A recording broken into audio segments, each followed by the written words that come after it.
Film বিরতির পর উত্তরে চতুর্মুখী লড়াই দক্ষিণে নেই, কারণ মালদা দক্ষিণে প্রার্থী দেয়নি বামেরা। ত্রিমুখী লড়াইয়ে কে বাজিমাত করবে, যেই জিতুক বামেদের না থাকা প্রভাব ফেলতে চলেছে মালদা দক্ষিণ আসনে। গনিখানের ঐতিহ্য বনাম তৃণমূল বিজেপি দুই সংগঠনের লড়াই। একদিকে গনিখান লেগাসি, অন্যদিকে সংগঠন। মালদা দক্ষিণের লড়াই সীমাবদ্ধ মূলত এই দুই বিষয়। একদিকে প্রায় 13 বছরের সাংসদ আবু হাসেম খান চৌধুরী, অন্যদিকে 2014 সালে এই সিটে দাঁড়িয়ে হেরে যাওয়া প্রার্থী ডাক্তার মোয়াজ্জেম হোসেন। লালুবাবু উপস্থিতি পার্লামেন্টে এবং কোশ্চেনিয়ার করা এটা জিরো, এবং সেরকমই জিরো এখানকার এলাকার লোকের কাছে আসা। উন্নয়ন তো দূরে থাক, আমরা এটা মাটি হচ্ছে কংগ্রেসের। 1980 সাল থেকে কংগ্রেস থেকে জিতে এসেছি, কোনদিন হারেনি, এবার হারবে কেন? কিন্তু আবু হাসেম নিজেও ভালো জানেন উত্তরাধিকারের বটিকায় তারও কিছু যোগদানের কথা ছিল। সেই না কাজ নিয়েও প্রশ্ন উঠছে। মালদা উত্তরের প্রার্থী দিলেও মালদা দক্ষিণ লোকসভা কেন্দ্রে কিন্তু কোনো প্রার্থী দেয়নি সিপিএম। রাজনৈতিক মহলের মতে মালদা দক্ষিণে সিপিএমের এই প্রার্থী না দেওয়া স্বাভাবিকভাবেই কংগ্রেসকে বাড়তি কিছুটা সুবিধা এনে দেবে। ভালো ভালো ওদের কিছু ভোট আছে এখানে, তারা কংগ্রেসকে দেবে।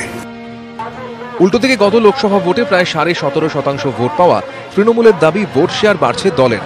পঞ্চায়েতে 46% পর এবার টার্গেট 51% ভোট। তখন আমাদের ভোট পার্সেন্টেজ ছিল 20%, 20 থেকে 22%। 2016 সালে যখন আমরা লড়ি তখন 30% হলো, 29-30% এরকম। আমরা পঞ্চায়েত নির্বাচনে যখন লড়ি তখন এটা প্রায় 46%। আমরা এটাকে 51% কি করে করবো সেই রাস্তাতে আছি। বিজেপি প্রার্থীর দাবি গতবার মালদা দক্ষিণের দ্বিতীয় স্থানে ছিল বিজেপি, এবার প্রথম হওয়ার লক্ষ্য নিয়েই ভোটে নেমেছে বিজেপি।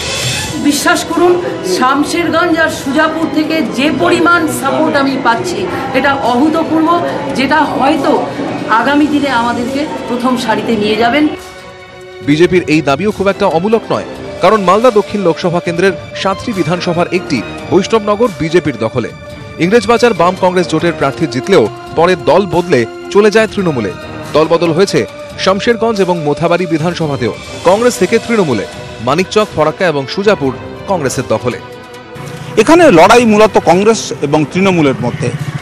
রাজনৈতিক মহলের মতে দীর্ঘদিন সাংসদ থাকার সুবাদে কংগ্রেস সাংসদ আবু হাসেম খান চৌধুরীর বিরুদ্ধে কিছুটা হলেও প্রতিষ্ঠান বিরোধিতা থাকলেও থাকতে পারে, কিন্তু সংখ্যালঘু ভোট এবং গনিখান চৌধুরীর ভাই এই পরিচয়ের সুবাদে এবারের ভোটেও তিনি যথেষ্ট নিরাপদ। ক্যামেরায় হিমাদ্রি দাসের সঙ্গে অরূপ দত্ত, নিউজ 18 বাংলা, মালদা। এও ভোট প্রচার, তবে অমুক দল বা তমুক চিহ্নে ভোট দেওয়া নয়, নিজের ভোট নিজে দিন, ভোট দিন উন্নত ভারত গড়ার লক্ষ্যে। পুরীর সমুদ্র সৈকতে অভিনব ভোট প্রচার শিল্পী মানস কুমার সাহুর। ভোটদান সকলের গণতান্ত্রিক অধিকার। স্যান্ড আর্টের মধ্য দিয়ে এবার সাধারণ মানুষের কাছে সেই বার্তাই পৌঁছে দিতে চেয়েছেন শিল্পী মানস কুমার সাহু। পুরীর সমুদ্র সৈকতে বালিয়াপন্ডা লাইট হাউসের সামনের ছবিটা এখন এরকমই।